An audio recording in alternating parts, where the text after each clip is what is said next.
എല്ലാവർക്കും നമസ്കാരം. നമ്മൾ പല പാഠങ്ങളിലും കഥാപാത്രത്തെ വിവരിക്കാനുള്ള ഒരു ആക്ടിവിറ്റി കാണാം അല്ലേ? എങ്ങനെയാണ് ഒരു കഥാപാത്രത്തെ നമ്മൾ വിവരിക്കുന്നത്? How to describe a character അല്ലേ? ഈ ക്യാരക്ടറിനെ, ഒരു കഥാപാത്രത്തെ ഡിസ്ക്രൈബ് ചെയ്യാൻ അത് എഴുതി ബൈ ഹാർട്ട് ചെയ്യുന്നതിന് പകരം ഏറ്റവും ഭംഗിയായി എങ്ങനെയാണ് അത് വളരെ സിസ്റ്റമാറ്റിക്കായി ഒരു ക്യാരക്ടർ ഡിസ്ക്രിപ്ഷൻ ചെയ്യുക എന്നുള്ളതാണ് ഇന്നത്തെ ക്ലാസ്സിൽ ഞാൻ പറയാൻ പോകുന്നത്. അപ്പോൾ I can describe a character by using traits, motivations and feelings. പ്രധാനമായിട്ടും 3 കാര്യങ്ങളാണ് വേണ്ടത്. പ്രത്യേകിച്ചും അതിൽ പ്രധാന കഥാപാത്രത്തെയാണ് ഡിസ്ക്രൈബ് ചെയ്യുന്നതെങ്കിൽ എന്തായിരിക്കും ഉണ്ടാവുക? ട്രേറ്റ്സും മോട്ടിവേഷൻസും ഫീലിങ്സും ആണ് പ്രധാനമായിട്ടുണ്ടാവുക അല്ലേ? ട്രേറ്റ്സ് എന്ന് പറഞ്ഞാൽ അവരുടെ സവിശേഷതകൾ അല്ലെങ്കിൽ ട്രേറ്റ്സ് എന്ന് പറയുന്നത് it makes dum who they are. ഒരു കഥാപാത്രത്തെ മറ്റുള്ള കഥാപാത്രങ്ങളിൽ നിന്നും വേറിട്ട് നിർത്തുന്ന ചില ഘടകങ്ങളുണ്ട് അല്ലെ? The factors. ഈ ഫാക്ടേഴ്സ് ഔട്ട്സൈഡും ഇൻസൈഡും ട്രേറ്റ്സ് ഉണ്ട്. അതായത് ഔട്ട്സൈഡ് ട്രേറ്റ്സ് എന്ന് പറഞ്ഞാൽ നമുക്ക് കാണാൻ പറ്റുന്ന ഘടകങ്ങൾ, അതായത് എന്ത് തരം മുടിയാണ്, കണ്ണെങ്ങനെയാണ്, കണ്ണട വച്ചിട്ടുണ്ടോ, അല്ലെങ്കിൽ അവൻ ധരിക്കുന്ന ഡ്രസ്സിന്റെ പ്രത്യേകത എന്താണ്, ഇങ്ങനെയുള്ളതൊക്കെയാണ് ഔട്ട്സൈഡ്, നമുക്ക് കാണാൻ പറ്റും. ബ്രൗൺ ഹെയർ ആണോ, ലോങ് ഹെയർ ആണോ, ഷോർട്ട് ഹെയർ ആണോ, അതൊക്കെ നമുക്ക് ഡിസ്ക്രൈബ് ചെയ്യാൻ പറ്റും. ഇൻസൈഡ് എന്ന് പറഞ്ഞത് നമുക്ക് നേരിട്ട് കാണാൻ പറ്റാത്ത, എന്നാൽ കഥാപാത്രത്തിന്റെ ചിന്ത കൊണ്ടും പ്രവൃത്തി കൊണ്ടും വാക്കുകൊണ്ടും, thoughts, words and deeds. Work, what do they do, what do they say and what do they think. 3 കാര്യങ്ങൾ. അവർ എന്ത് ചിന്തിക്കുന്നു, എന്ത് പ്രവർത്തിക്കുന്നു, എന്ത് പറയുന്നു എന്ന് 3ഉം അവരുടെ ഒരാളുടെ പേഴ്സണാലിറ്റി കൃത്യമായി നമുക്ക് പറയാൻ പറ്റും അല്ലേ? അപ്പോൾ നമ്മളൊരു കഥാപാത്രത്തെ ഡിസ്ക്രൈബ് ചെയ്യുമ്പോൾ നമ്മൾ വായനയിൽ എപ്പോഴും അയാൾ എന്ത് പറയുന്നു, അയാൾ എന്താണ് ചിന്തിക്കുന്നത് കഥാകാരന്റെ വരികളിലൂടെ നമുക്കറിയാൻ പറ്റും അല്ലേ? ചിന്തിക്കുന്നത് എന്താണ്, അയാൾ പ്രവർത്തിക്കുന്നത് എന്താണ്, അയാൾ പറയുന്നത് എന്താണ്, ഇത് 3ലുമാണ് അയാളുടെ പേഴ്സണാലിറ്റി മനസ്സിലാവുക അല്ലേ? ഇനി അയാളുടെ മോട്ടിവേഷൻസ് എന്താണ്? മോട്ടിവേഷൻ, ഒരു കഥാപാത്രത്തിന്റെ മോട്ടിവേഷൻ എന്ന് പറഞ്ഞാൽ അത് നല്ല ലക്ഷ്യങ്ങളാവാം അല്ലെങ്കിൽ മോശം ലക്ഷ്യങ്ങളാവാം അല്ലെ? സാധാരണഗതിയിൽ ഒരു നല്ല കഥയിലെ എപ്പോഴും നല്ല ലക്ഷ്യങ്ങളുള്ള കഥകളാണ് സാധാരണ സ്കൂൾ കുട്ടികൾക്ക് പഠിക്കാനായി സജസ്റ്റ് ചെയ്യുന്നത് അല്ലെ? എന്തിനാണ് ഒരു കഥാപാത്രം അങ്ങനെ ആക്ട് ചെയ്തത്, അയാളുടെ ലക്ഷ്യം എന്തായിരുന്നു എന്നുള്ളതാണ് അല്ലെ? അല്ലെങ്കിൽ വാട്ട് ഡു ദേ വാണ്ട്, അവർക്ക് എന്താണ് ആവശ്യം, അല്ലെങ്കിൽ വാട്ട് ഡു ദേ നീഡ്, എന്തൊക്കെയാണ് അയാളുടെ ആവശ്യങ്ങൾ എന്നുള്ളതാണ് പറയുന്നത് അല്ലെ? പിന്നെ കഥാപാത്രത്തിന്റെ ഫീലിങ്സ്, ഒരുപാട് ഫീലിങ്സിലൂടെ ഒരു കഥാപാത്രം തുടക്കം മുതൽ അവസാനം വരെ കടന്നു പോകുന്നതാണ്. ഇതൊക്കെയാണ് നമ്മൾ ഒരു വായനയിലെ ഒരു കഥാപാത്രത്തിനെ പറ്റി വിവരിക്കാൻ വേണ്ടി വരുമ്പോൾ സൂക്ഷിച്ച് കുറിച്ചു വെക്കേണ്ടത്. ഇനി ഇതൊക്കെയാണ് ഒരു ക്യാരക്ടർ ട്രേറ്റ്സ് എന്ന് പറയുന്നത്. സ്വഭാവ സവിശേഷതകൾ, ക്യാരക്ടർ ട്രേറ്റ്സ് നമ്മൾ എഴുതുമ്പോൾ ഉപയോഗിക്കേണ്ട ചില വാക്കുകളാണിത്. അപ്പോൾ നമുക്ക് ഇവിടെ തരുൺ അതിനെ വിശേഷിപ്പിക്കാൻ തരുണിന്റെ ഒരു ക്യാരക്ടർ ഡിസ്ക്രിപ്ഷൻ എഴുതുമ്പോൾ എന്താണ് എഴുതുന്നത്? ബോസിയാണോ, ഭയങ്കര ബോസിയായ ക്യാരക്ടറാണോ? അല്ല. കെയറിങ് ആണോ? അല്ല. ഇതിൽ ഏതൊക്കെ ക്യാരക്ടർ ട്രേറ്റ്സ് ആണ് തരുണിനുള്ളത് എന്ന് നോക്കാം. Okay, he was very sincere, right? Sincere ആണ്. ഇംപേഷ്യന്റ് ആണോ? അല്ല. അത്ലറ്റിക് ആണ്.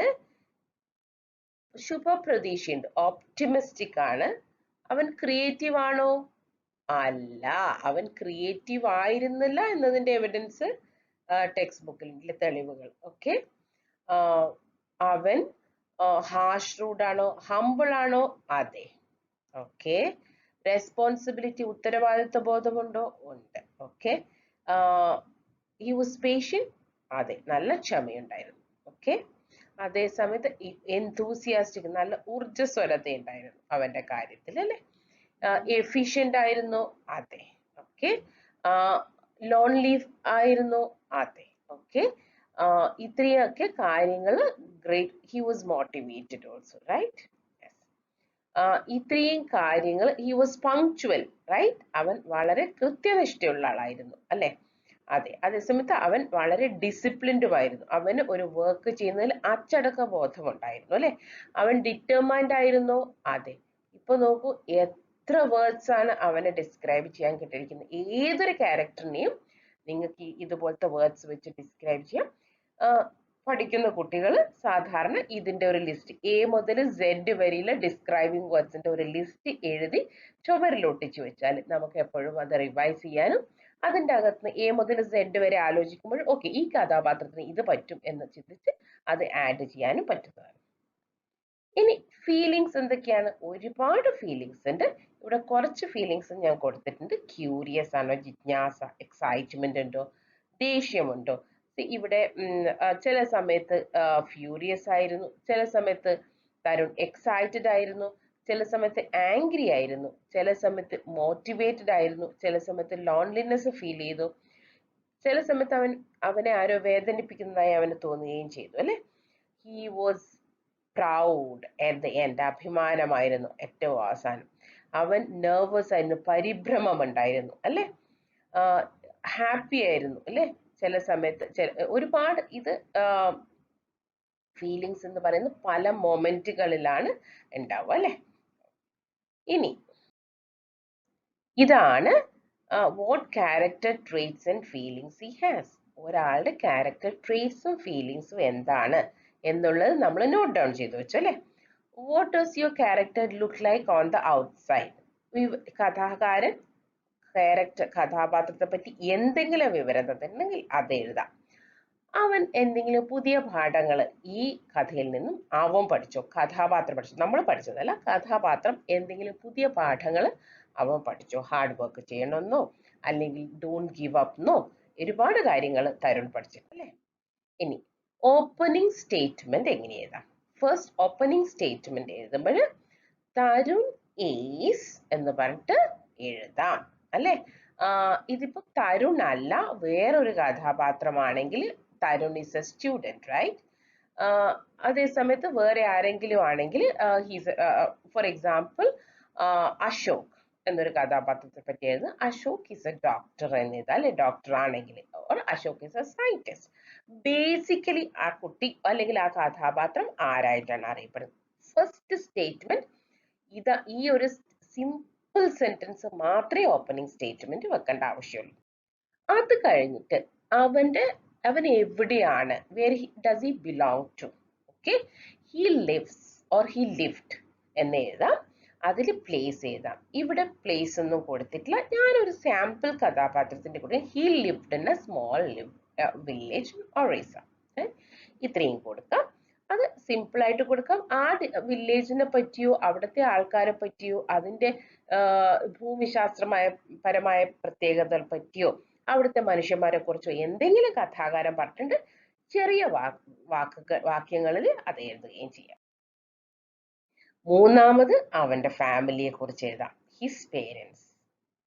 ഫാമിലിയെ കുറിച്ച് എഴുതുമ്പോൾ പേരൻസ് എന്തായിരുന്നു എന്ന് എഴുതാം. His parents were teachers or his parents were doctors.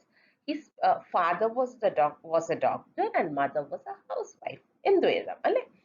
ഇനി അവര് ബ്രദറോ സിസ്റ്ററോ ഉണ്ടെങ്കിൽ അതും എഴുതാം, അല്ലെ? ഇനിയാണ് നമ്മൾ ക്യാരക്ടർ ട്രേസിലേക്ക് കടക്കുന്നത്. സി എക്സാമ്പിൾ കൊടുത്തിരിക്കുന്നു, വിൽബർ വാസ് ഇംപേഷ്യന്റ്. അതിനൊരു തെളിവും കൊടുത്തിരിക്കുന്നു. നമ്മൾ character trait for example Tarun enthusiastic ആണെന്ന്, ഊർജ്ജസ്വലനായിരുന്നു അല്ലെങ്കിൽ ആവേശഭരിതനായിരുന്നു എന്ന് പറയുന്നതിന് മാത്രമല്ല, അതിൻ്റെ കൂടെ അതിന് സപ്പോർട്ട് ചെയ്യാൻ ഒരു സംഭവം കഥയെന്ന് എഴുതണം, അല്ലെ? ഇവിടെ ഷാർലറ്റ്സ് വെബ് എന്നുള്ള സ്റ്റോറിയിലെ ഒരു എക്സാമ്പിൾ ആണ് കൊടുത്തിരിക്കുന്നത്. Wilbur was impatient full stop to he woke everyone up so that he can meet his new friend. ഈ രണ്ടാമത്തെ സെന്റൻസ് ആണ് തെളിവ് അവൻ ഇംപേഷ്യന്റ് ആണെന്നുള്ളത്. മനസ്സിലായല്ലോ? അതായത് വിൽബർ വാസ് ഇംപേഷ്യന്റ്, അതിനുള്ള എവിഡൻസ് ആണ് രണ്ടാമത്തെ sentence. Same way the lamp was rude, he wouldn't play with Wilbur and pushed him away. ഈ he wouldn't play with Wilbur and pushed him away എന്നുള്ളത് റൂഡ് എന്നുള്ളതിന്റെ തെളിവാണ് അല്ലെ. അതുപോലെ തരുൺ വാസ് nervous, ഓക്കെ, അല്ലെ Tarun was confident, Tarun was sincere, Tarun was disciplined, Tarun was determined. ഒരുപാട് evidence ഉണ്ട് അവൻ disciplined ആണെന്നുള്ളതിന്. he got up at 6, he drank milk and every day he went for practice. Evidence ആണ്. he was determined, right? എന്ത് തന്നെയായാലും win ചെയ്യണം എന്നുള്ള ഒരു ഡിറ്റർമിനേഷൻ ഉണ്ടായിരുന്നു. അതിന്റെ എവിഡൻസ് ഒക്കെ സ്റ്റോറിയിലുണ്ട്. ഇനി ട്രേറ്റ്സ് കഴിഞ്ഞാൽ ഫീലിങ്സ്. 3, 4, 5 ഫീലിംഗ് വേർഡ്സ് ഉപയോഗിച്ച് നമുക്ക് ഫീലിങ്സ് എപ്പോഴും എന്തുകൊണ്ട് അങ്ങനെ ഫീൽ ചെയ്യുന്നു എഴുതാം. Okay, the rainbow fish fell sad when he was alone in the ocean. Tarun felt nervous when he entered the participants room. അല്ലെ, പാർട്ടിസിപ്പൻസ് ഓൺലി എന്ന് പറയുന്ന റൂമിലേക്ക് കയറുമ്പോൾ ഭയങ്കര നെർവസ് ആയിരുന്നു.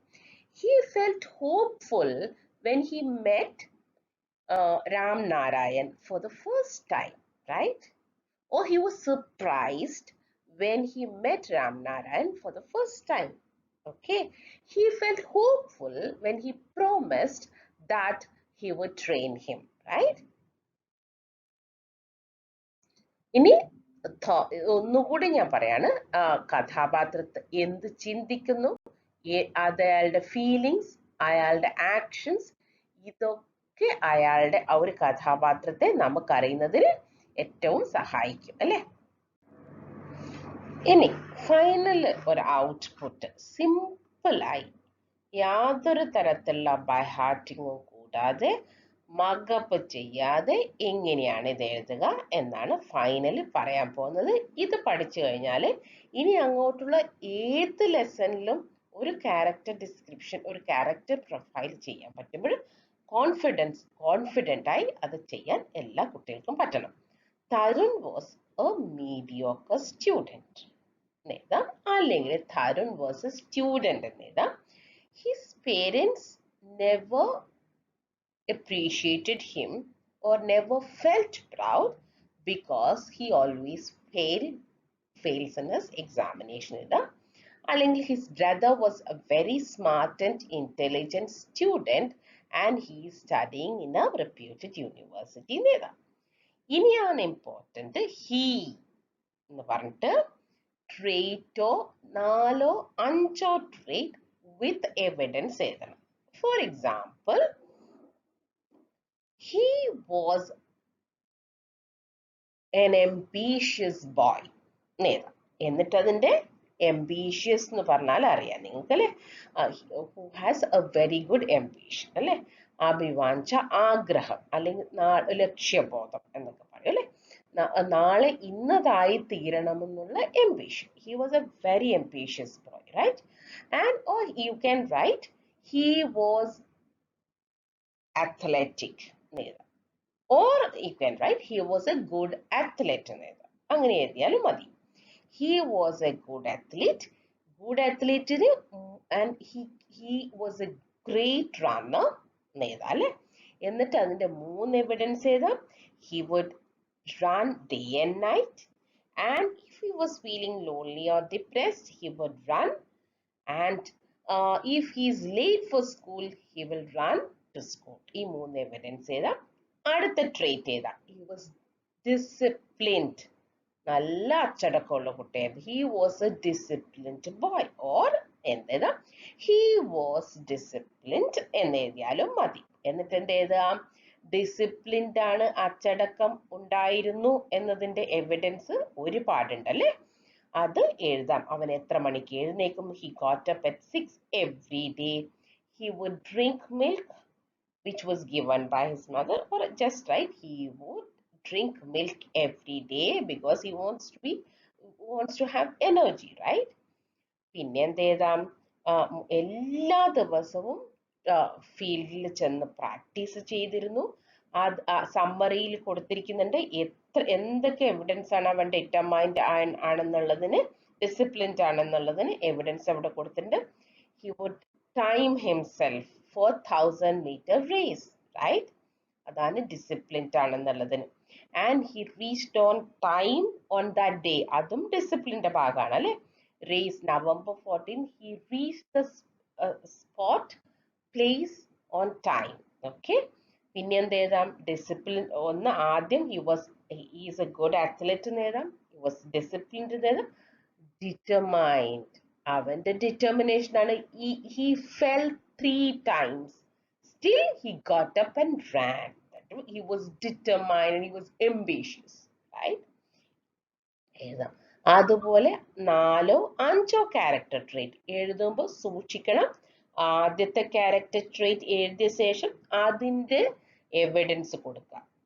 രണ്ടാമത്തെ ട്രേറ്റ് എഴുതാം, അതിന്റെ എവിഡൻസ് കൊടുക്കുക. മൂന്നാമത്തെ ട്രേറ്റ് അതിന്റെ എവിഡൻസ് കൊടുക്കുക. മനസ്സിലായല്ലോ? ഇനി അവന്റെ കുറച്ച് ഫീലിങ്സും കൂടി എഴുതാം അല്ലെ. ഓരോ മൊമെന്റിലും okay, he felt he was the black sheep of the family. First thing, why? You know the reason. You write the reason. He felt nervous when he was on the track. Then what happened? He looked at his mother and then he felt confident. See how we ഒരു മാലയില് എങ്ങനെയാണോ മുത്തുകൾ beads കോർത്തെടുക്കുന്നത്, അതുപോലെയാണ് ഒരു writing activity. അത് വളരെ ക്രോഡീകരിച്ച് systematic എഴുതിയാൽ യാതൊരു ബൈഹാർട്ടിങ്ങിന്റെയും ആവശ്യമില്ല. നിങ്ങൾക്ക് സുഖമായിട്ട് ഒരു ക്യാരക്ടർ പ്രൊഫൈൽ എഴുതാം. അതായത് ഒരു ഫീലിംഗ് എഴുതാം. ഫീലിംഗ് ലിസ്റ്റ് ഈ വീഡിയോയിൽ തന്നെ കൊടുത്തിട്ടുണ്ട്. അല്ലെങ്കിൽ സെർച്ച് ചെയ്താൽ ഇന്റർനെറ്റിൽ ഇഷ്ടം പോലെ ഫീലിംഗ് വേർഡ്സ് ലിസ്റ്റ് കിട്ടും. അതിൻ്റെ അകത്ത് നിങ്ങൾക്ക് വേണ്ടുന്ന കഥാപാത്രത്തിൽ ചേരുന്ന 4 5 ഫീലിങ്സ് നോട്ട് ഡൗൺ ചെയ്ത് നോക്കുക. ആദ്യത്തെ ഫീലിംഗ് എഴുതുക. എന്നിട്ട് എപ്പോഴും എന്തുകൊണ്ട് തോന്നി. For example, he felt nervous when he was on the track on November 14th. Okay, because he had never had such an experience. Because he was taking part in a race for the first time. Or he felt nervous because he knew that other children are trained. He felt nervous because he was worried whether he will win the race. Simple, right?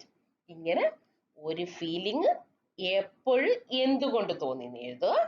അതിന്റെ pattern ഈ വീഡിയോയിൽ തന്നെ കുറച്ച് മുന്നോട്ട് പറഞ്ഞിട്ടുണ്ട്. അതുപോലെ 4 5 feelings എഴുതുക അല്ലെ. ഇത്രയും എഴുതുക. ഇനി ലാസ്റ്റിൽ കൺക്ലൂഡ് ചെയ്യുമ്പോൾ എന്തായിരുന്നു അവന്റെ മോട്ടിവേഷൻ? ഓക്കെ, അവന്റെ മോട്ടിവേഷൻ എന്ന് പറഞ്ഞാൽ എന്തായിരുന്നു അവന്റെ ലക്ഷ്യം എഴുതുക. അതവൻ അച്ചീവ് ചെയ്തോ എന്ന് എഴുതുക. അപ്പോൾ ഭംഗിയായി ഒരു ക്യാരക്ടർ പ്രൊഫൈൽ നമ്മൾ എഴുതി കഴിഞ്ഞു. Thank you for watching.